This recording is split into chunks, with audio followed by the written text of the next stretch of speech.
about the reason for breathing is not because our body needs oxygen. It's because we have a buildup of carbon dioxide. That's why if you hold your breath, okay, it's not because you need oxygen to start breathing. It's because when you hold your breath, you will have a buildup of carbon dioxide. And carbon dioxide is a byproduct of cellular activities, metabolism. Okay, so there's going to be a continual buildup. Okay, so then you have an excess of it. Now, carbon dioxide, it is an acid. Okay, it will lead to carbonic acid because carbon dioxide will react with water and it will create carbonic acid. So in that case, it will. Well, if you get confused, just remember if you're holding your breath, okay, too much carbon dioxide buildup, and carbon dioxide, just remember it is an acid.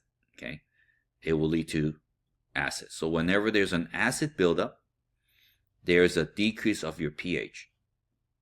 All right, so your pH, remember, is reverse. Okay, so too much acid is going to go up, and the pH is going to go. The pH number is going to go down. Okay, which then it will lead to acidosis. Okay, too much. So you have too much carbon dioxide buildup. Okay, when you have too much acid, your brain and your breathing receptors will start telling you to breathe more to get rid of carbon dioxide. Okay, and will lead to your carbon dioxide in the blood going down. Okay, and then it will lower your carbonic acid. This is your carbonic acid formula. Okay, and then your pH will start going upward. Okay, so this is your acid base. So opposite on the other side. Okay,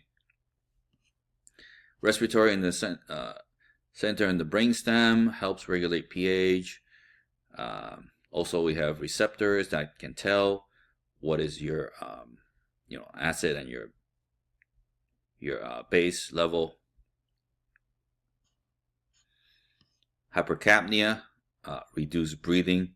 Okay, hypercapnia is when you don't breathe enough. Okay, it could be a heart failure, impaired respiratory problems such as maybe COPD, pneumonia can have something like this.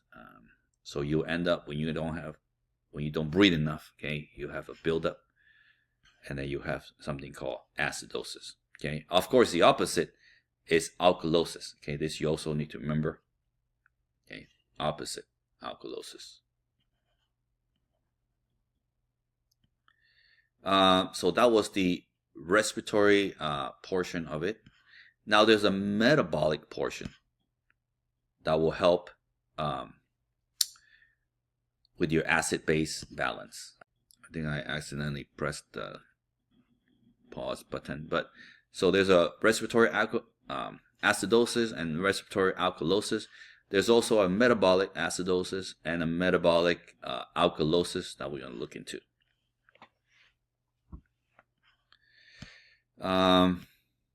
Renal regulation of the acid base addresses the metabolic problem.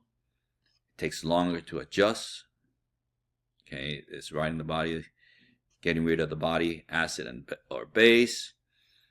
Regulate, same thing. It regulates the hydrogen ion concentration of the body fluid by controlling the hydrogen ion and bicarbonate.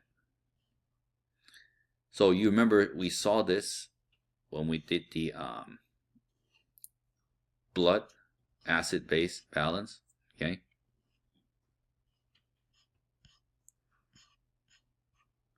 So let's talk about some disorder of the acid-base balance. Okay, you remember our blood is around 7.35 to 7.45. It's not completely neutral. Okay, if you fall below 7, it's death. If you go above 7.8, it's death. Okay, and it could be caused by respiratory Again, respiratory could have acidosis and alkalosis.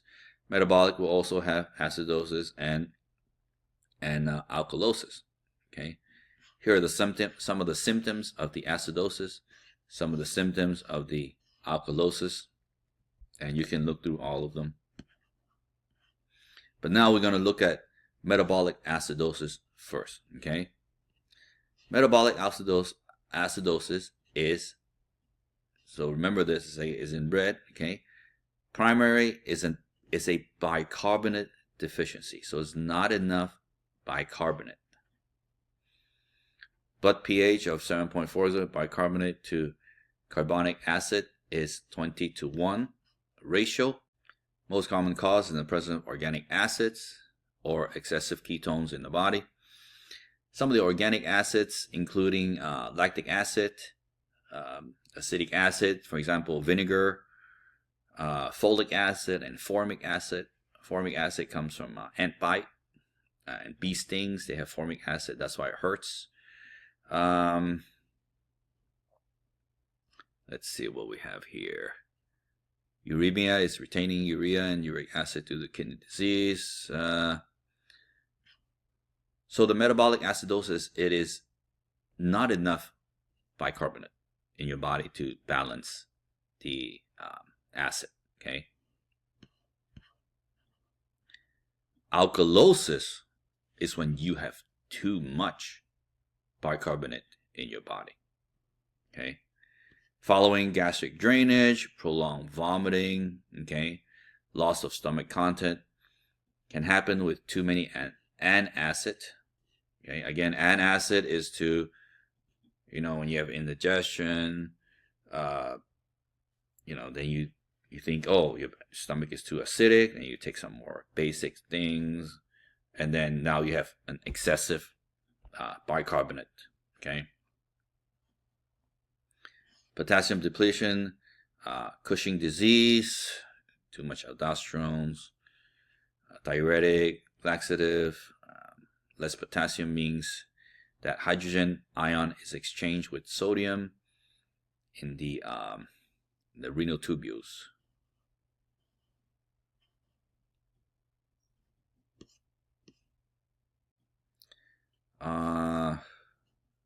Sorry, one thing to talk about here in case we miss it. You remember in the renal tubule, normally when we reabsorb the sodium, and the kidneys will excrete the potassium, right? In this case, you don't have enough potassium. Okay, you don't have enough potassium, so it will start getting rid of hydrogen ion. Okay, in the case of Cushing disease, you start getting rid of hydrogen ions. Okay, and your body will be in too much of an alkalosis. Okay, when you don't have enough acid, you have too basic. When it's too basic, it becomes alkalosis. Respiratory imbalance, primary, a carbonic acid or CO2. We saw this already when you have respiratory acidosis, when you have too much carbon dioxide buildup. Okay, anything that interferes with respiration. When you have alkalosis, a deficiency of carbon dioxide from hyperventilation, fever, anxiety, hypoxia.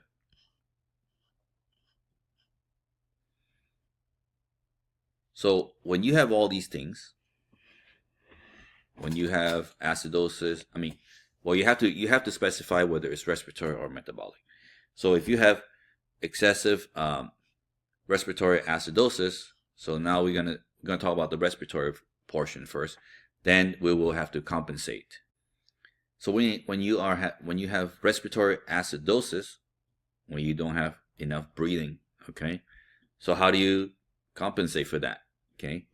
Let's see. When you have increased level of CO2, you have acidosis, and you will stimulate breathing. Okay.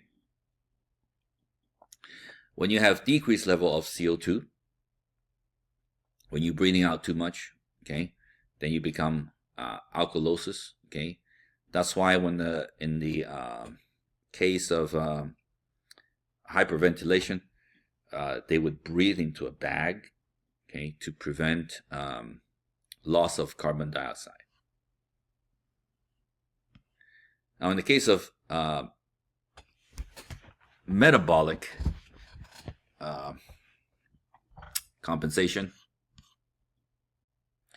your metabolic compensation can also help with your respiratory things. Okay, let's say you have a respiratory acidosis at the moment. Okay, so now you have too much acid. Okay, revolve around conservation of the bicarbonate and secrete the hydrogen ion in the kidneys. Okay, same thing with alkalosis, decrease bicarbonate production and reabsorption and conserve of hydrogen ion. Okay, so this is one way the metabolic could help with the respiratory problems. Diagnosis of the problem. pH can tell whether you're in acidosis or alkalosis, right? pH, if it's too low, is acidosis. If it's high, is alkalosis. Okay. So some of the tests you can do is test out your partial pressure of the carbon dioxide and partial pressure of the bicarbonate ion here. Okay. Used to figure out if respiratory or metabolic, and then you can tell that way. Again, metabolic are often kidney disease or diabetes, and then so the respiratory will compensate for it. And if you have a respiratory problem, okay, then the kidneys will compensate. Okay. For example, if you have a COPD, right, you cannot breathe so well, you can't start breathing better to have homeostasis, right? Then your kidneys will compensate for that. Remember we saw up here, okay, the kidney will compensate. Compensation. Metabolic acidosis, when your bicarbonate is low, okay, compensating the partial pressure of CO2 will decrease breathing. We will see, I have a chart to show you that will make this much easier. Okay. But I'll show it to you during lab. Respiratory acidosis,